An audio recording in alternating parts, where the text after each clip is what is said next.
ఓం శ్రీ పరమాత్మనే నమః. అందరికీ నమస్కారం. ఈ రోజు శ్రీమద్ భగవద్గీతలోని తృతీయ అధ్యాయమైన కర్మయోగములోని 28వ శ్లోకము. తత్వవిత్తు మహాబాహో గుణకర్మ విభాగయోః గుణాగుణేషు వర్తంతే ఇతి మత్వా న సజ్జతే.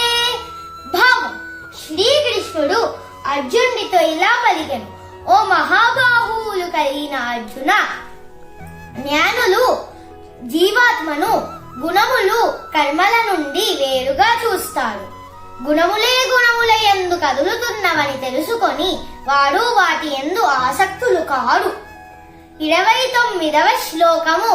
ప్రకృతేర్గుణ సమ్మూఢాః సజ్జంతే గుణ కర్మసు తాన కృత్స్నవిదో మందాన్ కృత్స్నవిన్న విచాలయేత్.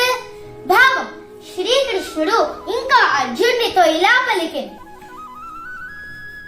ఓ అర్జున, గుణముల ప్రవృత్తిచే భ్రమకు గురి అయిన వారు కర్మఫలములయందు ఆసక్తులవుతారు.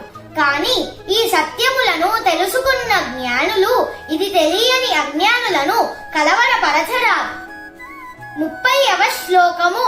మయి సర్వాణి కర్మాణి సన్యస్యాధ్యాత్మచేతసా నిరాశీర్నిర్మమో భూత్వా యుధ్యస్వ విగతజ్వరః.